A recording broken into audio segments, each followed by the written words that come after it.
Est-ce que tu essayes toujours de défendre la personne que tu considères avoir raison? Ce que moi je pense du dossier, c'est pas ce qui compte. Il faut jamais sous-estimer son adversaire. Je m'imagine en train de dialoguer avec un adversaire qui est beaucoup plus intelligent que moi et j'essaye d'analyser les options qu'il a devant lui. Qu'est-ce qu'il a de disponible? À quoi je dois faire attention? Dubaï était devenu, je crois, à un moment le plus grand nœud. Donc un nœud de rassemblement, là où l'or qui passait en Asie, 85% je crois, transitait par Dubaï. Ouais, mon père a abandonné tout ce qui l'intéressait personnellement pour se dédier à son travail. Il a sacrifié son temps avec la famille. Sa vie, c'était le service des autres. Que ce soit dans l'accent, la prononciation des mots, etc. Donc il y a deux dialectes différents, le dialecte oriental, le dialecte occidental. Ceux qui sont à l'étranger, qui ont été la diaspora, une grande partie, les descendants de ceux qui ont fui le génocide, la plupart, ils parlent le dialecte plutôt de l'Ouest que celui de l'Est. Mais il y a les écoles arméniennes qui se retrouvent un peu partout dans le monde. Je crois qu'ils tranchent sur le... C'est trop intéressant. Et vu que ça vient de commencer à tourner, on parle de l'Arménie parce que ton épouse est d'origine arménienne et c'est un pays dans lequel, comme je te disais, je suis allé 3 fois en 2023. À nouveau sans raison spécifique, mais ça m'a directement, ça m'a marqué. Ça m'a marqué, c'est très très intéressant. C'est un très très beau pays. Moi j'ai eu l'opportunité de le visiter pour le baptême de mon deuxième fils. Il y a des églises extrêmement sympas, un petit peu dans les montagnes, un petit peu plus reculées. Ouf, c'est très très très, j'adore. Nous on l'a baptisé au pied du mont Ararat, comme on l'a appelé Noah. Et tu vois, l'arche de Noé et tout ça. Donc, on s'est dit, on va ramener les amis et la famille. Et on a envahi l'armée. Nous étions, je sais plus, entre 50 et 70 personnes. Trop bien. Ils sont venus un peu partout de partout à travers le monde, l'Allemagne, les États-Unis, l'Angleterre, le Liban, partout. Trop bien. Ouais, pour 3-4 jours, on a fait la fête comme des fous. Trop bien. Est-ce que tu peux, disons, te présenter? Après, j'aurais des dizaines de questions probablement, mais ouais. Donc, voilà, je m'appelle Ziad Saloum. Je suis français, d'origine libanaise. Je suis né, j'ai grandi ici aux Émirats, à Abu Dhabi, juste il y a 1 heure d'ici, 1h30 d'ici. Voilà, je suis conseiller juridique, avocat. Je gère la boîte Saloum Partners. C'est un cabinet, c'est le premier cabinet français ici aux Émirats, qui a été fondé par mon père en 1980. J'allais te demander. 20 ans avant ma naissance. Hein, je me sens vieux tout à coup. C'était pas le but, mais c'est dingue. J'aurais tellement de questions sur les Émirats à cette époque-là, mais ouais. Ça a beaucoup changé. J'imagine. Énormément changé. Et tu peux... Qu'est-ce que tu fais spécifiquement? Peut-être que tu peux donner d'autres éléments de contexte. Oui, moi je suis... Notre cabinet, effectivement, il s'occupe de... Bon, principalement, nous sommes un cabinet juridique qui s'occupe de tout ce qui est corporate, commercial, tout ça, bancaire, assurance, IT, IP, ces choses-là. On fait une grande partie de notre activité, ça reste le contentieux. Donc, que ce soit devant les tribunaux émiriens, on travaille avec des avocats émiriens qui, eux, plaident. Parce que, juste pour préciser, parce que je l'ai appris récemment, mais seuls les Émiriens, avocats émiriens, peuvent plaider. Exact. Et, mon père, il avait le droit de plaider. À l'époque, ils l'ont retiré en 2013. Le droit aux étrangers de plaider ou pas spécifiquement à ton père, j'imagine. Non, il y avait beaucoup. C'était permis à des avocats qui avaient acquis une certaine expérience, à l'étranger surtout, d'exercer devant les tribunaux et de plaider devant les tribunaux émiriens. Et ils ont commencé à limiter ça petit à petit pour encourager les Émiriens à entrer dans le domaine. Et puis éventuellement, ils ont repoussé l'application de cette loi à plusieurs reprises. Et puis en 2013, ils l'ont appliquée. Ici à Dubaï, je crois que ceux qui avaient la licence avant, ils l'ont pas perdu. Ils l'ont pas perdu. Chaque émirat fait un peu sa sauce, si on peut dire. Un peu à sa sauce. Mais nous, on travaille bien avec beaucoup d'avocats. Trop bien. Émiriens, mais on gère le dossier nous-mêmes, on gère la relation avec le client, on s'occupe un peu de tout ça. J'ai tellement de questions. Ça va. Mais peut-être. Je fais beaucoup d'arbitrage aussi. Ça me passionne énormément l'arbitrage. Tu peux donner un exemple justement, disons pour être concret, un exemple d'arbitrage. Ouf. C'est sans donner le nom d'un client peut-être, mais expliquer une situation. Ou... L'histoire derrière un conflit qui est passé en arbitrage. Oula, il y en a tellement. Il y a de tout. Il y a de tout. Donc, déjà, est-ce que tu es au courant du concept de l'arbitrage? Ouais. Donc, voilà. Donc, il faut choisir les juges, les personnes qui vont être juges. On peut choisir soit une personne, soit trois. Ça peut être ad hoc. Donc, il n'y a pas de règles particulières à suivre, à part les règles du pays dans lequel va être basé cet arbitrage, le site, comme on dirait en anglais. Et puis, les conflits, ça peut être un peu de tout. Il y a des conflits de loi, il y a des conflits il y a des interprétations c'est ça, c'est ma passion, c'est d'essayer de trouver des solutions juridiques à des problèmes assez compliqués.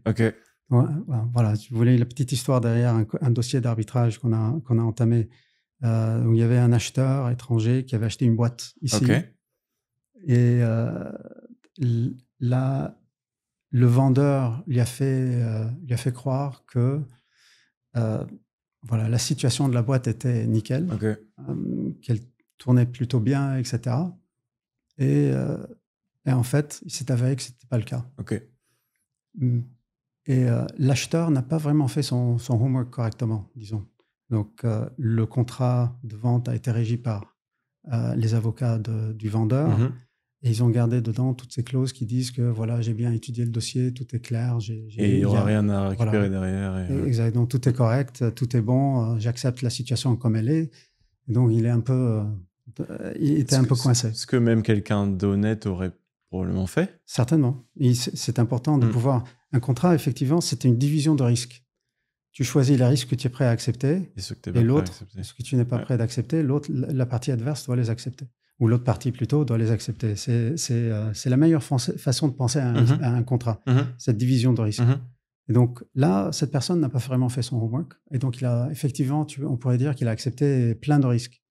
En plus, il a eu la malchance d'avoir subi un hack, une attaque électronique, et il a perdu tous les records. Mais comme cette personne était plutôt âgée, et il aimait qu'on lui produise les emails de façon sur papier. Et donc, il avait tout un tas de papiers par-ci, par-là. On ramassait tout ça. On était en train d'essayer d'étudier le dossier avec le peu d'infos qu'on a. Tu étais du côté de l'acheteur. Oui, voilà, de l'acheteur. Et donc, il y a eu plusieurs petites choses. On a trouvé plusieurs solutions à plein de petites choses entre-temps. Mais finalement, on devait passer en arbitrage. Le contrat prévoyait de l'arbitrage. Mais on a vu sa situation. On se disait, il ne va pas vraiment nécessairement gagner. Comment faire pour trouver une solution à l'amiable avec le vendeur, solutionner ce problème pour que ça n'explose pas dans la figure de notre client, en mettant une certaine pression, ou d'essayer de trouver quelque chose dans les papiers qui pourrait nous aider. Et donc, à un moment, en revoyant ces emails qu'il avait imprimés un peu partout, je trouve un email qui a été envoyé d'une assistante à son boss. C'était le vendeur. Et l'assistante qui insultait l'acheteur. C'était pas écrit dans l'email, il y avait d'autres personnes copiées et tout ça. Donc, j'ai dit, dans quel monde est-ce qu'on verra une assistante envoyer un email pareil à son boss, insultant, de façon vraiment très, disons, comment on dirait en anglais, very colored. Et donc, j'ai dit, c'est sa copine. Je regardais à l'acheteur, je lui ai dit, c'est sa copine, n'est-ce pas? Il m'a dit, oui, comment t'as su? Il dit, bon, d'accord, c'est clair. C'est la seule chose. C'était le premier instinct. Il a dit, bon, d'accord, ça c'est probablement un crime électronique. À l'époque, c'était assez draconien. Les conséquences, on pouvait passer une sentence en prison, puis déportation pour des crimes électroniques. On parle d'il y a combien d'années Ça remonte il y a de ça, je sais pas, 5, 6, 7 ans, 8 ans, je ne sais plus. Ça remonte il y a un moment. Parce que la loi est devenue plus laxiste. Enfin, peut-être tu peux me répondre après, parce que sinon, je vais faire 10 questions dans la question. Et puis, et donc, il m'a dit, mais comment ça va m'aider d'intenter un procès pénal contre cette dame? Il me dit, écoute... Tu fais un settlement sur ça, non? Sur ça? Mais pourquoi sur ça, justement? Tu n'as jamais essayé de... Disons, si quelqu'un touche à ta femme, qu'est-ce que tu ferais? qu'est-ce qu'elle te ferait déjà? Ouais. Voilà, pour quelque chose que toi, tu as fait. Ouais. C'est à cause de toi, elle se Ouais. retrouve dans une situation comme celle-ci. Donc, tu essaierais de trouver une solution sur pourquoi ils vont t'attaquer. Voilà, parce qu'elle va rendre sa vie un enfer, jusqu'à qu'il trouve une solution. Et voilà. Ok. Et vous avez trouvé une solution? On a trouvé une solution sans avoir... finalement, sans arbitrage? Sans prendre cette approche-là, finalement. Éventuellement, on a trouvé la solution sans avoir utilisé cela. Mais il y avait cette cartouche que le client était disposé et prêt à utiliser au besoin. Bien sûr. C'est super intéressant. Ouais, écoute, ce que j'apprécie dans ce genre de choses, ou ce qui m'intéresse dans ces situations, c'est que faut jamais sous-estimer son adversaire. Donc, si je le place, si je m'imagine en train de dialoguer avec un adversaire qui est beaucoup plus intelligent que moi, et j'essaye d'analyser les options qu'il a devant lui. Qu'est-ce qu'il a de disponible? À quoi je dois faire attention? Où sont les points de faiblesse que j'ai, etc. À quel point comment est-ce que je vais réagir à cela si le pire arrive? Et puis, je mets un plan d'attaque de mon côté. C'est un jeu d'échecs, effectivement. Avec les papiers, avec les documents, avec les événements qui ont eu lieu, les faits. Et puis, le côté juridique qui vient à la rescousse aussi. Donc, pour moi, c'est super passionnant. J'aime beaucoup ça. Ça cendre. Ouais. Et un point sur lequel j'aimerais bien revenir, tu sens que la justice ou la loi devient de plus en plus laxiste ici? Non, je crois qu'il devient de plus en plus tolérant sur beaucoup de choses. Tu vois, mais il faut pas oublier que c'est un petit pays et ils sont maintenant les chiffres, les miens sont peut-être un peu vieux, mais disons environ, ils représentent peut-être 10% de la population. Les locaux. Les Émiriens. Ouais. Et à Dubaï, ils sont encore moins, je crois 3-4%. Je pense que c'est... En tout cas, ce que j'avais vu récemment, c'est 8% à Dubaï. Et 8%, au niveau du pays, c'était autour de 12%. Mais 12 après, maintenant, ouais. C'est dans ces ordres d'idées-là, de toute façon, c'est très peu. C'est très, très peu. Et donc, ils représentent quoi, 500 000 personnes alors dans un pays de 11 000, 12 000 personnes. C'est pas beaucoup. Et donc, comment tu fais pour contrôler un peu tout ça, pour que tu ne sois pas enveloppé par tout ça, et garder cet aspect, la culture et l'histoire et la moralité qu'on retrouve qu'ils veulent garder chez eux. Donc, cet aspect-là, dans un melting pot de, je ne sais pas, 200 nationalités. Toutes les nationalités confuses. C'est ce que je trouve génial, d'ailleurs. Quand je me suis marié, par exemple, il y avait 26 nationalités, des amis de partout. C'est fantastique, cet accès à la culture, à toutes ces cultures différentes. On célébrait Diwali avec les amis indiens, on faisait plein de choses avec nos amis américains, anglais, français, tout ça. C'était génial, cet accès-là. Mais donc, pour revenir à nos oignons, donc les Émiriens, ils devaient garder un peu ils se disaient, je ne veux pas avoir des histoires chez moi, dans mon pays. Tu viens, tu nous causes des ennuis, on ne veut pas t'avoir ici. C'est leur droit, c'est leur pays, ils ne veulent pas avoir des problem makers, quoi. Et donc, c'était assez, dans certaines choses, c'était assez cassant. Et d'ailleurs, dans la loi, aujourd'hui, il y a toujours certains aspects où ils ont le droit une fois qu'il y a une sentence pénale qui descend, ils ont le droit de demander à ce que la personne soit renvoyée. Quelle que soit la sentence pénale? Alors, ça dépend. Ça dépend des choses. Mais donc, je crois que c'était un peu dans ce contexte qu'on pourrait voir pourquoi ils avaient pris cette décision, ce genre de décision. Ce que je trouve quelque part un peu normal. Nous sommes des invités ici, finalement. On vient ici, on veut on a le droit de bien gagner notre vie, ou on a les opportunités de bien gagner notre vie ici. Dans un pays très sécurisé, avec super beaucoup d'opportunités. C'est le seul pays que je connais où tu peux garder la porte de ta maison ouverte. Moi, c'est jamais, je le dis à la caméra, c'est jamais fermé chez moi.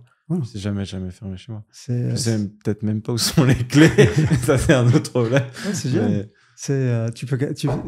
Je connais plein de personnes qui ne ferment pas la porte de leur voiture quand ils vont déposer les enfants à l'école et revenir.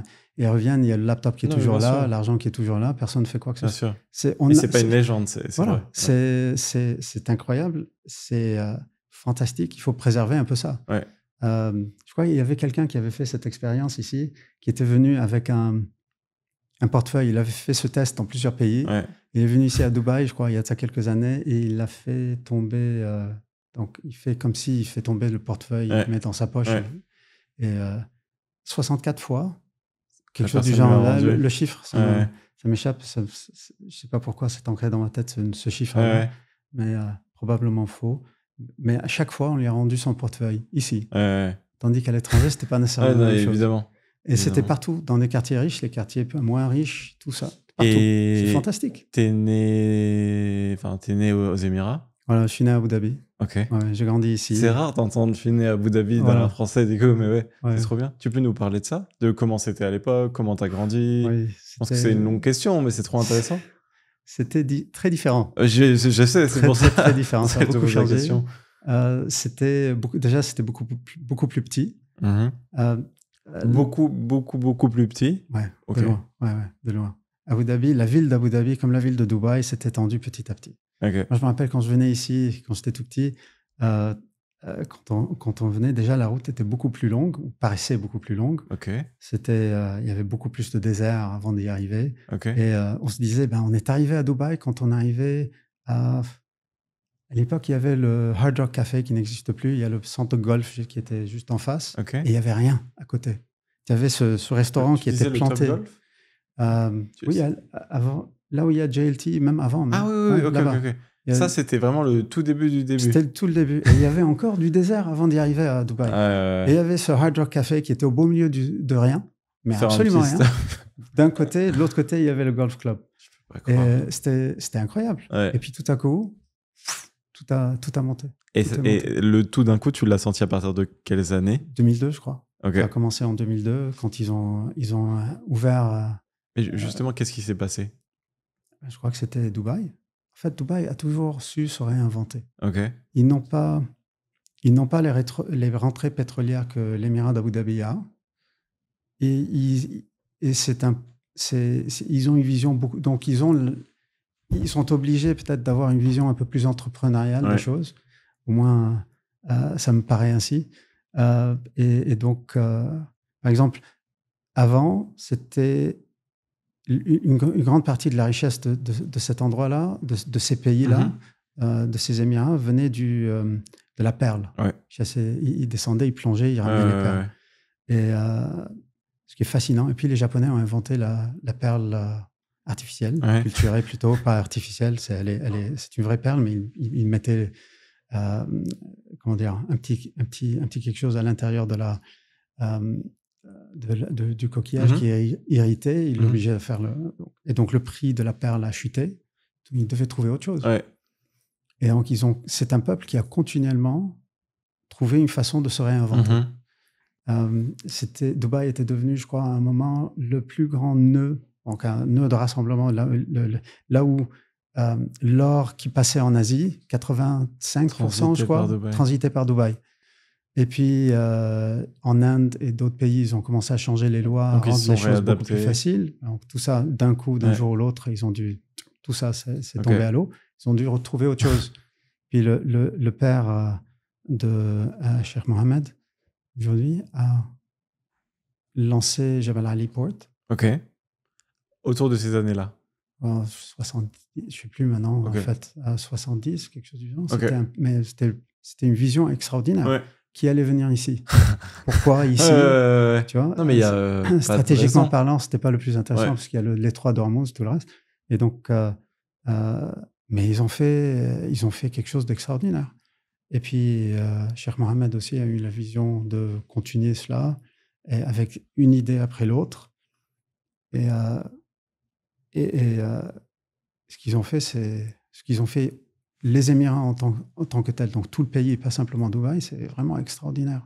Cette vision de servir leur peuple et leurs invités. Et leurs invités, exactement. Parce qu'on se sent accueilli. Ouais, exactement.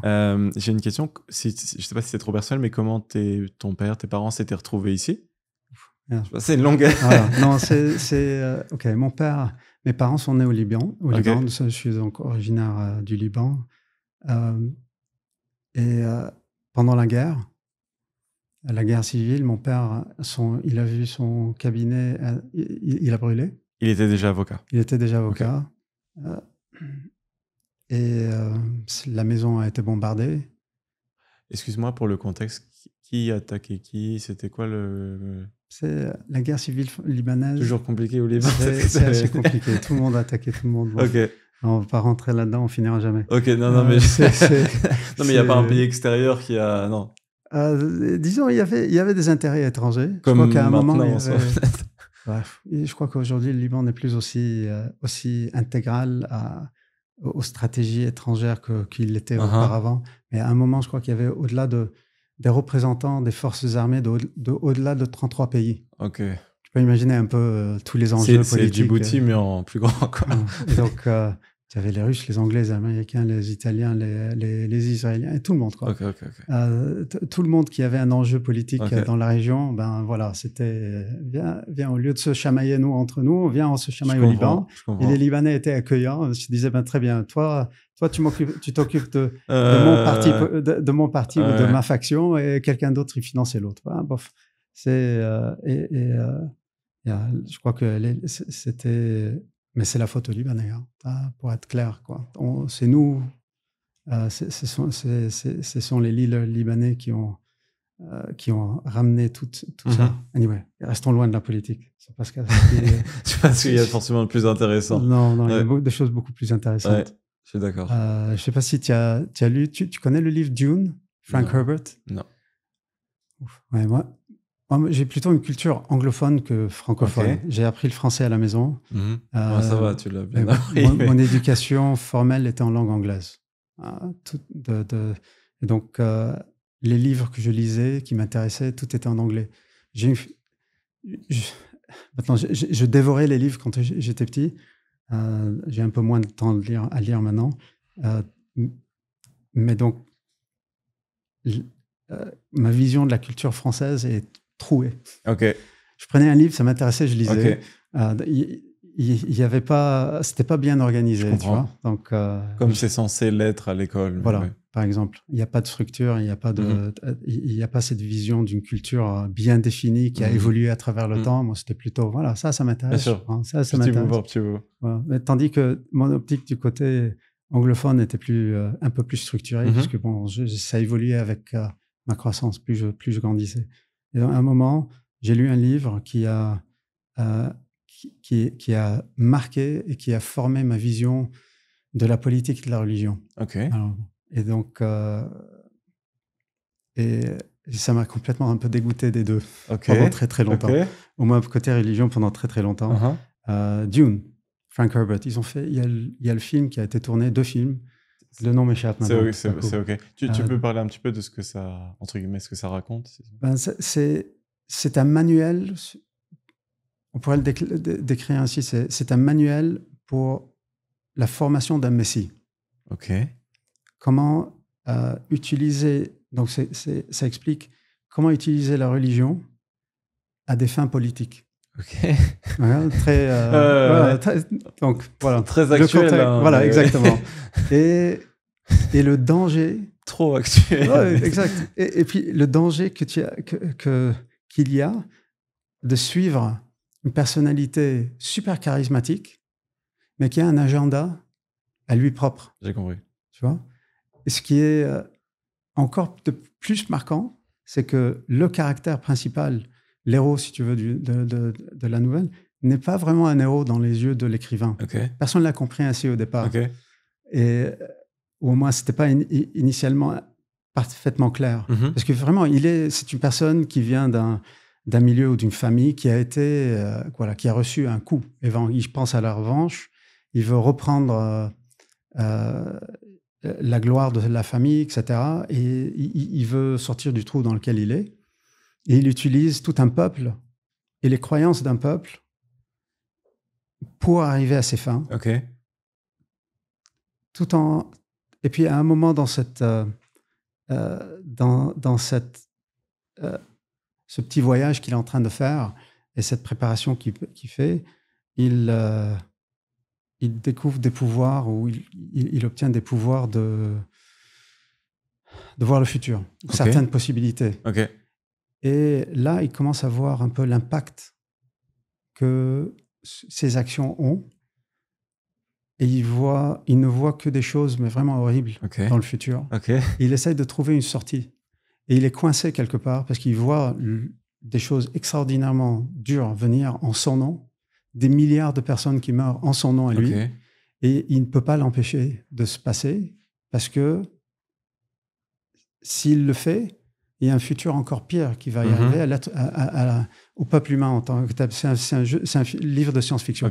Mais donc, on peut être, disons, on est très attiré par cette personnalité qui est dans une position assez difficile, mais il a fait commencer une machine une fois que cette machine commence à bouger, tu perds contrôle. Donc, même ce leader charismatique, à un moment, il n'est plus, lui, le focus de tout. Ça devient ce qui est fait au nom de cette personne. Imagine tout ce qui a été fait au nom du Christ, par exemple. Bien sûr. Ce qui a été fait au nom d'autres personnalités, d'autres personnes religieuses, si on peut utiliser ces mots-là. Et on perd un peu le message initial de ces personnes-là. Ça devient quelque chose de complètement différent. Et si c'est utilisé à des fins politiques, ben c'est un peu ce qu'on vit. Ça m'a un peu dégoûté de tout ça. Et puis la vision que j'avais de la religion en grandissant ici, pour moi je côtoyais des musulmans, des hindous, un peu tout. C'était super fascinant d'écouter un peu tout ça. Donc pour moi, c'était quelque chose de plutôt culturel. J'avais ma foi à moi, mais la religion en service d'une fin politique... J'ai une question. Non. Les Émiratis étaient déjà aussi ouverts sur les autres religions qu'ils le sont maintenant, ou ça a évolué avec le temps? Pour te répondre, vu que je suis juriste, je te prendrai à la Constitution émirienne. C'est un document fascinant. La Constitution, je crois, c'est un document qui peut... Toute Constitution, ça te donne un aperçu sur le peuple lui-même et ce qui lui intéresse à lui. Bien sûr. Une des clauses fondamentales au début, dans la section initiale de la Constitution, elle te confirme qu'il n'y aura aucune discrimination, que ce soit de race, de religion, de sexe ou autre. Donc, ça a toujours été un peuple et un pays super accueillant à toutes les fois. Et l'évolution, si tu devais définir, peut-être que c'est pas facile comme question, mais l'évolution principale ou la chose qui t'a le plus marqué entre Dubaï quand t'es né, je sais pas combien d'années, mais Dubaï de maintenant. Parce que Dubaï, Abu Dhabi. Oui, je dis Dubaï, mais les Émirats, c'est... Les Émirats. En fait, c'est la vision des leaders. Peut-être un peu... on veut rester loin de la politique, mais c'est quand même, pour moi, je trouve, c'est un peu intéressant. Donc, à l'étranger... on pense beaucoup à... la démocratie, c'est la chose la plus importante. On étant les Occidentaux, pensent que c'est la seule vérité et que c'est même pas discutable. Moi, aujourd'hui, si je veux aller voir le maire de Paris, est-ce que je pourrais le faire? Si j'ai pas des contacts particuliers? Non, pas vraiment. Ici, j'aurais la possibilité, si j'ai un problème, par exemple, de passer devant une des grosses personnalités, lui présenter mon problème. Il y a le Majlis aussi chez certains cheikhs où tu peux aller, tu as le droit d'aller parler. Moi, en tant qu'étranger, je peux aller passer et présenter mon cas, mon dossier. Et c'est directement cette personne-là qui prend le problème? Ils peuvent. Soit ils peuvent me dire, écoute, moi, je ne peux pas t'aider. Tu termines tout ce que tu peux faire côté juridique, par exemple, et puis tu reviens me voir si ça ne fonctionne pas. On verra un peu ce qu'on peut faire. Soit ils me disent, désolé, ça c'est... Mais parfois, ils aident. Et parfois, ils peuvent te guider aussi. Mais ils sont là pour écouter. Ça, c'est une des grandes différences, par exemple. Mais aussi, ce qui est le plus marquant, c'est qu'ils ont une vision à très long terme. Un politicien, disons, dans un pays où il doit penser, je dois me faire réélire dans 3, 4 ans, 5 ans, il n'a pas vraiment le temps de mettre un plan à long terme au service de son peuple. Je suis d'accord. Ici, par contre, c'est très, très différent. Il pense sur 30 ans, 40 ans. Il pense même à la prochaine génération. C'est un plan, mais et phénoménal. C'était déjà ça il y a 40 ans. Ils pensaient déjà à ce qu'ils allaient faire aujourd'hui. Exact. C'est dingue. C'est extraordinaire. Maintenant, tu mets tu traces les grandes lignes. Tu vas pas, c'est pas les petites choses. Non, évidemment. Mais tu mets une vision, tu as un objectif, tu le suis. Un point spécifique, je sais pas si c'est politique, de toute façon tout l'est, mais sur la partie développement durable, tu sais, en Europe, je vais dire les Européens, on va dire les Français, sur ce que je connais mieux, disent qu'ici c'est une aberration écologique. Je leur dis, oh attendez, vous allez voir. Peut-être pour l'instant ça l'est, mais entre guillemets, ça a été décidé que ça serait, disons, plus, ça allait devenir tendre à être un modèle en tout cas, et je suis persuadé qu'ils vont le faire. Parce qu'il y a beaucoup moins de délais et de friction entre la prise de décision et l'implémentation. Infiniment moins qu'en Europe. Après, je dis pas que c'est parfait non plus, mais aucun système n'est parfait. De toute façon, j'ai pas le droit, mais c'est une blague. Mais je trouve que c'est plus efficace. Enfin, vraiment, je trouve ça beaucoup plus efficace. Ici, ils ont, quelqu'un l'avait, je sais plus qui l'avait dit à un moment, ils ont la possibilité de faire des erreurs. Ouais, et s'ils trouvent qu'ils ont pris une décision et puis que ça, avec des données particulières, puis tu trouves que les données changent. Et les données changent ou le résultat n'est pas comme tu t'attendais, tu as l'option et la possibilité de changer de cap, mais super vite, parce que ils sont they're on top of it, quoi. Bien sûr.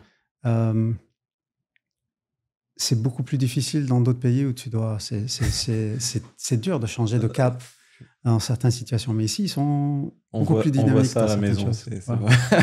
Mais ça a ses avantages aussi. Mais bon. Voilà. Écoute, il y a des avantages, il y a des désavantages partout. Bien sûr. Mais non, je crois que à ce sujet côté écologique, ils sont super conscients de tout ça. Et ils font ils prennent beaucoup de mesures pour que tout devienne beaucoup plus sustainable, tout le reste.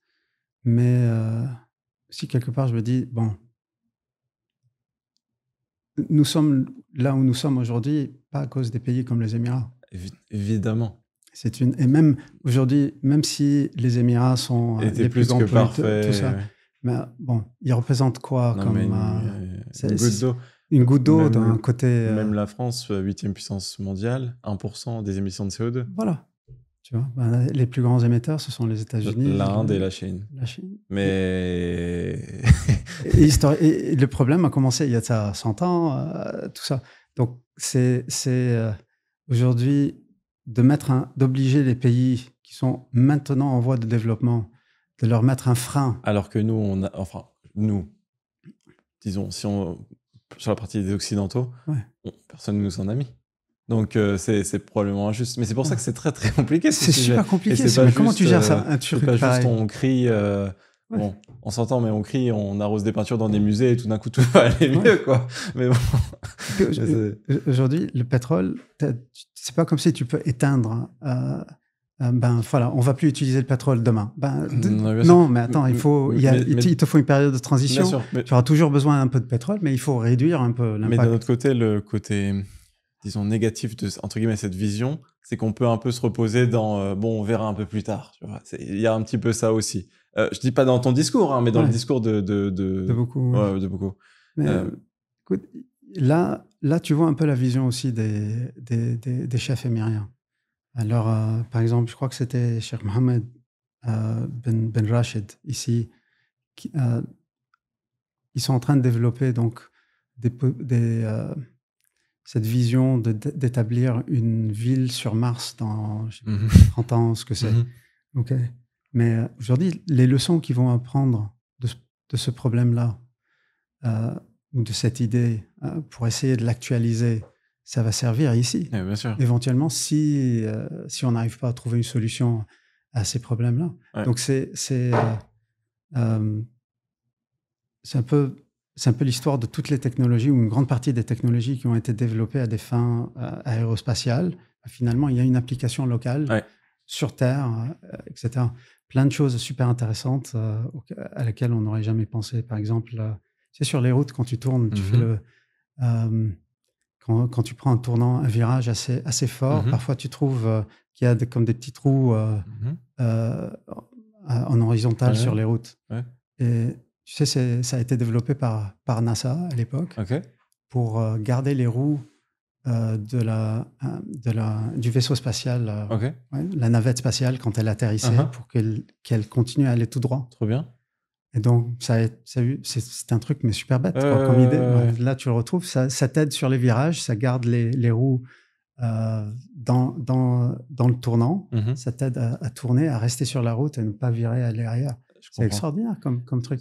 Il y a plein d'autres applications beaucoup plus intéressantes et beaucoup plus, comment dire, impactante que cela, mais c'est juste un petit exemple de rien du tout. Je comprends bien. Ouais. J'aimerais bien repartir un petit peu sur ton activité professionnelle. Oui. J'ai énormément de questions, mais tu peux parler un peu de ton cabinet. Est-ce que tu es très entouré? Est-ce que tu as préféré garder une plus petite structure? Nous sommes une trentaine de personnes. OK. Donc, 16-17 fee earners, comme on dirait, donc des avocats et d'autres paralegals, tout le reste. Donc, nous sommes boutique, quelque part. On a préféré garder cet aspect boutique pour essayer de contrôler un peu la qualité. OK. Et quand tu dis boutique, ça veut dire que chacun est plus ou moins indépendant? Boutique, ça veut dire il y a d'autres cabinets qui sont énormes. Maintenant, en France, 30 personnes, c'est beaucoup. C'est assez grand. C'est un grand cabinet peut-être, ou plutôt un des plus grands, ou je ne sais plus aujourd'hui comment ce serait en France, mais c'est plutôt grand. Aux États-Unis, ou au Canada, ou en Angleterre, 200 personnes, 400 personnes, c'est mini. 1000 avocats même, ce serait petit. Ici, il y a des cabinets énormes avec des centaines d'avocats, etc. On a préféré rester beaucoup plus restreint. Comme ça, mon père et moi, on avait trouvé que c'était comme ça, on pouvait contrôler un peu la qualité plus, et on pouvait vraiment travailler sur les dossiers qui nous intéressaient plus qu'autre chose. Tu m'en as parlé en préambule, c'est que tu choisis aussi tes clients? Oui, notre activité principalement, c'est tout ce qui est civil, commercial, bancaire, financier, etc. Mais on fait aussi du droit de famille, de la famille, et puis du droit pénal. Mais là, on choisit les dossiers qu'on prend. C'est pas, on l'a pas ouvert. Tout. On travaille beaucoup avec des ambassades, et là, la plupart du temps, ce sont des dossiers que les ambassades nous envoient. Ils nous disent, on a besoin d'aide. On a besoin d'un peu d'aide ici. Donc, on trouve qu'il y a une certaine injustice quelque part. Je comprends. Ou des projets qui sont intéressants d'une façon ou d'une autre. Et là, on prend le dossier. Quelque part aussi, c'est important, je trouve, de prendre un dossier pénal de temps en temps, parce qu'on pense différemment. Et donc, ça nous fait travailler la tête un peu différemment. J'ai une question. De voir la loi d'une autre façon. Tu parlais d'injustice. Est-ce que tu essayes toujours de défendre la personne que tu considères avoir raison? Ou alors ton métier fait que tu peux défendre tout le monde? Évidemment, c'est pas un jugement de valeur selon ta réponse. C'est juste que ça m'intéresse beaucoup d'avoir ta vision sur ça. C'est quand on prend des dossiers du point de vue pénal, dossiers pénaux.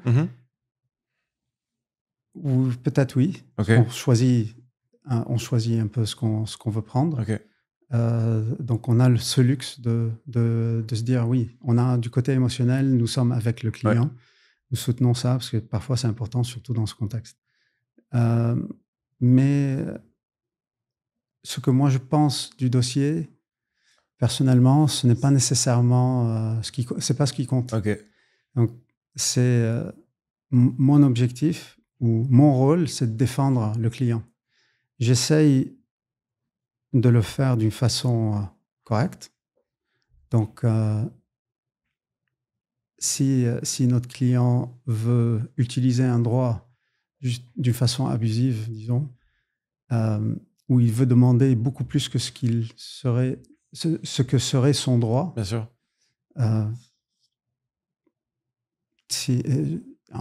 On le fera pas si on essaiera de le désabuser de cette notion et de suivre un peu ses droits. Maintenant, dans un contexte commercial, c'est pas toujours évident de savoir qui a raison. Et puis, on peut réclamer un montant extraordinaire. Ça paraît énorme. En fin de compte, ça va être ce que tu vas pouvoir prouver. Je comprends. Donc, c'est pas mon rôle de se dire, ben voilà, je crois que ça c'est pas trop bien, non. Mais Je crois pas que je peux avoir mon opinion personnelle, mais c'est pas mon rôle. Ok. C'est pas vraiment mon rôle. Et ton rôle au sein du cabinet maintenant, est-ce que c'est plus, disons, chef d'entreprise, à travailler sur la partie commerciale, ou tu es vraiment toujours dans l'opérationnel sur des dossiers? Pas autant que j'aimerais. Oui, j'ai repris la gestion du cabinet en 2022. Ok. Mon père s'est retiré pour un problème de santé, n'a pas pu continuer. Et donc, j'ai repris le cabinet. Et donc, aujourd'hui, une grande partie de mon temps passe sur le côté administratif, qui est intéressant, très intéressant, toujours. Mais ce qui me passionne, c'est de trouver des solutions à des problèmes compliqués. Ok. Ça, c'est le côté structuration, Ok. etc. Ça me passionne toujours. Mais ce qui m'intéresse maintenant, ce qui est bien maintenant au moins, c'est que j'avais des fingers in many pies, Mhm. on dirait en anglais. J'étais en train de travailler sur plein de choses tout le Mhm. temps. Je suis impliqué un peu partout. Ça reste le cas. C'est juste que parfois, je dois rester très, très tard la nuit à cause de cela. Donc, je fais facilement peut-être 70 heures par semaine, au moins. Ok. Cette année, j'ai pris une décision. Je veux passer un peu plus de temps avec la famille. Avec ta famille? Focaliser un peu sur moi, ayant vu ce qui s'est passé à mon père. Ah, il a trop donné au cabinet Ouais, mon père a abandonné tout ce qui l'intéressait personnellement pour se dédier à son travail. C'est dingue. Il a sacrifié son temps avec la famille, avec... sa vie, c'était le service des autres. Ok. C'est pas une mauvaise chose, au contraire. C'est pour cela que je suis devenu avocat. Dans une autre vie, j'étais banquier et j'ai changé complètement de cap. Ah, j'allais te demander, ça a toujours été une évidence pour toi d'être... Ah non, rien, pas du tout. Ok. Pas du tout. Non, moi, je savais pas ce que je voulais faire. Ok. Moi, c'était le grand... Et t'as étudié quoi, si je peux... J'ai fait des études de gestion, comme 90% peut-être des gens qui ne savent pas ce qu'ils ont à faire dans la vie. Pour pas se fermer trop de portes et si tu as un peu une appétence pour le commerce. Voilà. Mon père m'avait dit, parce que moi, je m'intéresse à tout. Philosophie, archéologie, géologie, tout ça. Et donc, il m'a dit, non, mais absolument pas. Tu dois pouvoir vivre, mon fils. Non. Donc, c'était le non absolu sur ces choses-là. Mais finalement, donc, j'ai fait des études de gestion et je suis rentré dans les banques. J'étais en trésorerie, marché capitaux au départ. Puis, je suis transféré à la banque privée, gestion de fortune. Et c'était super intéressant. J'ai appris énormément de choses. J'ai rencontré des gens extraordinaires. Mais il y avait quelque chose qui me manquait. Ok. T'as fait ça pendant beaucoup d'années? 4 ans. Ok. Et j'avais un manque de... Comment dire, je voulais avoir un impact un peu plus important. Je voulais me sentir que j'étais plus utile. Ok. Tu vois, j'étais un peu... Je trouvais que c'était un peu, pour moi... Je comprends. Un peu limité dans ce que je pouvais faire pour les autres. Et un jour, mon père, j'étais en train de lui parler, et il avait un énorme dossier, des avocats qui venaient d'Italie pour passer du temps ici, 2 semaines, etc. Et bien sûr, il ne parlait ni l'arabe, ni le français, ni l'anglais. Il parlait que l'italien. Et donc, il se plaignait, il me disait, le traducteur est tombé malade, je sais pas comment je vais faire. C'est pas comme si tu pouvais trouver un traducteur comme ça. Bien sûr. À l'époque, au moins à Abu Dhabi. Et, surtout spécifique. Ouais. Puis tout à coup, il me dit, écoute, ça t'intéresse pas de venir passer 2 semaines, tu prends des vacances. Italien? Je parle italien. Oui, j'ai appris l'italien grâce à mon père, en fait, ici. Et donc, je dis, d'accord, attends, je vais voir si... short notice en plus. Si je peux prendre 2 semaines et venir passer du temps au Liban avec T'étais en Europe. À Abu Dhabi. J'étais au Liban. T'étais au Liban. J'étais à Beyrouth à l'époque. Revenir ici et puis passer 2 semaines avec lui et faire la traduction. C'est ce que j'ai fait, finalement.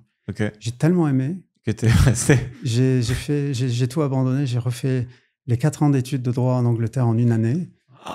Il y avait un programme particulier qui était à l'époque, je crois, disponible dans juste 7, 8 Si universités. tu avais déjà de l'expérience professionnelle et un certain niveau d'études, tu pouvais Voilà, être... tu avais la possibilité de rentrer dans ce programme restreint. Donc, j'ai fait les 4 années en une.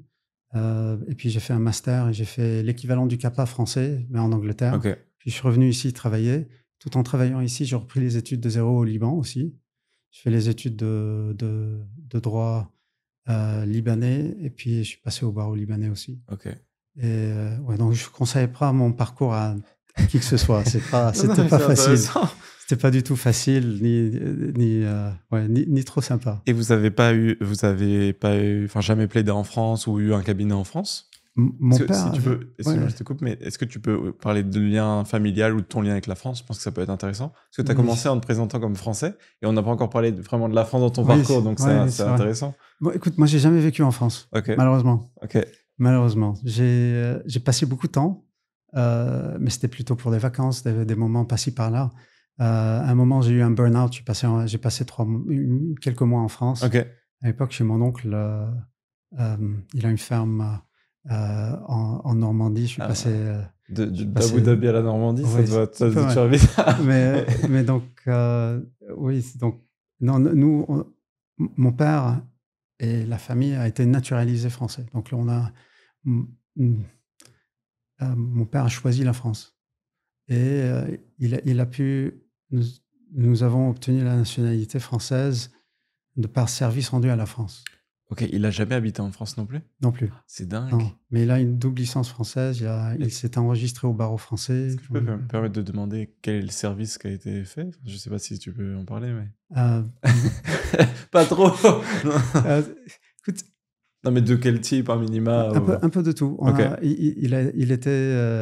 Notre cabinet était au service de l'ambassade et du consulat français ici pendant, je crois pas, 28, 30 ans plus. On a toujours été au soutien de la communauté française. Il a travaillé beaucoup pro bono pour des Français qui étaient en difficulté, qui n'avaient pas les moyens de s'occuper d'eux-mêmes. Notre cabinet, mon père à l'époque surtout, il avait aidé plein de sociétés françaises qui étaient venues s'établir ici. Que ce soit les aider à s'établir, que ce soit trouver des solutions juridiques aux problèmes qu'ils avaient, etc. Et à un moment, tout au crédit de... la France a reconnu ce que mon père avait fait. C'est dingue. C'est extraordinaire. Je ne savais même pas que c'était possible légalement. Ouais. Je crois que, si je me rappelle bien, il y a une loi particulière sur cela. Et excuse-moi, je te coupe, mais c'est arbitraire. Ça veut dire, je sais pas, moi, l'ambassadeur a la possibilité de faire ça, enfin, de l'attribuer à quelqu'un, ou ça vient d'une commission. Je sais pas si... Je devrais en savoir beaucoup plus sur ce processus. Je sais que le soutien disons, s'il y a une lettre de recommandation, etc., de plusieurs personnes dans un... ça peut déclencher quelque chose. Ça peut aider. Il te faut des pièces justificatives pour le dossier. C'est trop bien. Oui, bien sûr. Mais mon père a fait énormément de choses. Moi, si j'arrive à sa cheville, je serai content. Il a été nommé chevalier 6 fois par plusieurs pays. La France, il y a l'Ordre national du mérite français. Il a l'Ordre national du mérite italien, chevalier, puis il a été promu à Commodore. Attends, tu fais comme si tout était normal. Pourquoi en Italie? Qu'est-ce qu'il a fait spécifiquement en Italie? Écoute, mon père, pour lui, ça a été toujours une idée de notre cabinet, il est au service des gens, des communautés, etc. Pour lui, ce n'était pas une question d'argent. Ça n'a jamais été une question d'argent, ça a été une question de comment est-ce que je peux être utile aux gens. Et ça, il me l'a inculqué à moi, c'est ancré dans notre ADN au sein de la famille.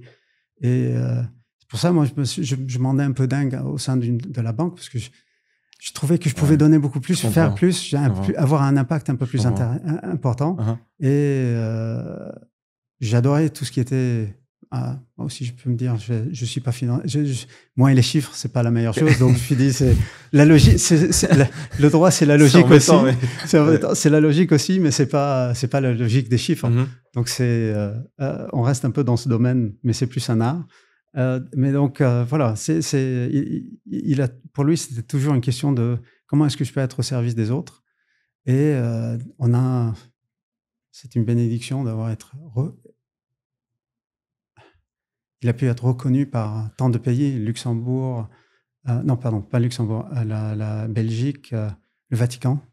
Ah. Une des choses les plus belles, mes plus beaux souvenirs, c'était le jour où, parce que moi aussi j'étais nommé chevalier du Vatican, je suis chevalier de l'ordre équestre de la Saint-Sylvestre. Et mon père est rentré dans un autre ordre. Je crois qu'ils ont 4. 2 qui sont ouverts au nom chef d'État, non. C'est plus ouvert, disons, comme option. Et donc, son grade, bien sûr, est plus important que le mien, ou son ordre plutôt est plus important. Mais ça vient avec un costume et une épée et tout. C'est vrai, le tout. C'est un vrai ordre. Oui. Tu pourras m'envoyer une photo, comme ça je mettrai dans la vidéo. Oui, Parce que je pense que tu as oublié depuis, mais on est filmé. Hein. Tu sais, là maintenant, tu es à l'aise, mais tu vois. Mon père, je me moquais beaucoup. Chaque fois, je lui dis, ton uniforme, il ne l'a pas ramené. Ton uniforme, c'est un vert un peu bizarre. Machin. Le mien, c'est noir avec les trucs dorés. Il est très, très beau. Mais on a été nommés chevaliers ensemble. On a reçu ça ensemble. Et c'est ce que je trouve super. Tu me disais combien ils sont tolérants ici. Ouais. Écoute, on a fait la cérémonie. La cérémonie a eu lieu à Abu Dhabi, au sein de la cathédrale ou des halls de la cathédrale Saint-Joseph à Abu Dhabi, avec des personnalités émiriennes, 300-400 personnes autour de nous qui étaient là pour ça. Et je crois que c'était la première fois en 35 ans que quelqu'un ait reçu cette reconnaissance dans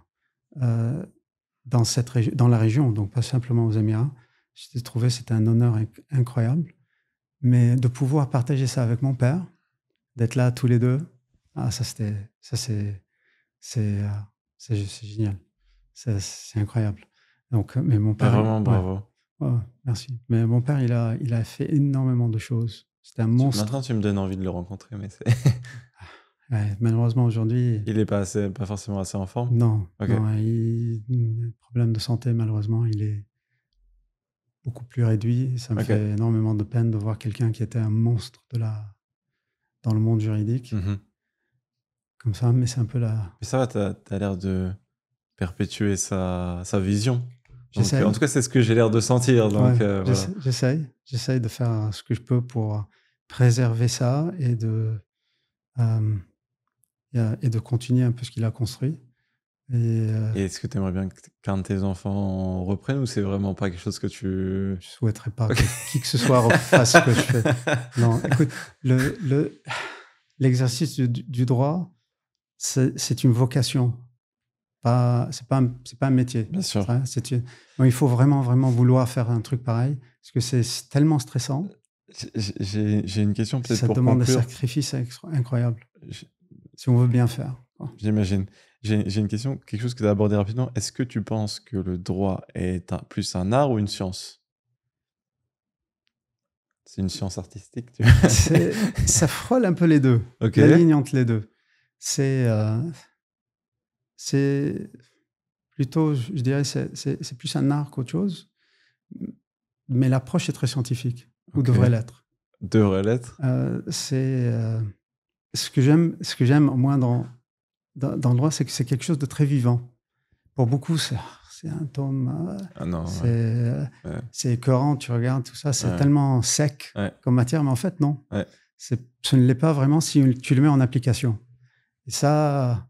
Là, et l'application change continuellement et évolue continuellement. Surtout dans un système comme le système civil, peut-être, le juge a plus de possibilités disons, de pencher d'un côté dans un dossier, de pencher d'un autre dans un autre dossier. Donc, c'est comment le convaincre que, voilà, cette fois-ci, il devrait pencher de ce côté-là. Si la matière permet l'interprétation, si la situation permet une interprétation particulière. Et donc, c'est là, c'est super intéressant, je trouve. Parfois, on joue sur les mots. Et voilà, le pire de ce que tu penses d'un avocat, oui, parfois, bon, on le voit, mais mais ça a un impact. Ça pourrait avoir un impact particulier sur la situation. Et donc, oui, si tu veux bien y travailler, ben, ça te ferait travailler la tête. C'est ce que j'aime. J'apprends toujours quelque chose, chaque jour, chaque jour, chaque jour. Et ben moi, ce que j'apprécie le plus dans mon métier, c'est de rencontrer des personnes que je trouve intéressantes. C'est vraiment ça l'élément. Et j'apprends via les gens. C'est vraiment ma façon favorite d'apprendre. C'est la même chose dans le métier, dans la vocation d'un avocat. On rencontre. Tu vois tellement de situations et tu rencontres tellement de gens que. Tellement de gens. On apprend tellement de choses, que ce soit comment on gère un hôpital, comment, comment construire un immeuble, quel matériau tu utilises ici, les technicités, les situations particulières intéressantes ici. Je ne sais même pas si tu le sais, mais j'ai une agence de développement de site web. Et en fait, on voit tellement de clients. Et forcément, on rentre dans leur monde, on rentre dans leur stratégie commerciale, on rentre dans leur parcours. Et c'est vraiment, je trouve ça, c'est la seule... Enfin, c'est pas la seule, parce qu'il faut vivre, mais c'est une des raisons principales pourquoi je fais cette activité. Enfin, tu finis par comprendre un peu comment... Tu dois savoir qu'est-ce qui le fait... what makes them tick, quoi. Exactement. C'est tellement passionnant. Et je dois comprendre comment les clients, les prospects les voient. Vraiment, c'est vraiment passionnant. C'est trop bien. J'adore. Je pense qu'on pourrait parler des heures, mais malheureusement, on doit conclure parce qu'on va se faire sortir du studio après. Vraiment, merci beaucoup pour ton temps. J'imagine que tu as des journées bien occupées. Et vraiment, je trouvais ça passionnant comme échange, donc merci beaucoup. Vraiment, merci beaucoup. Sans problème.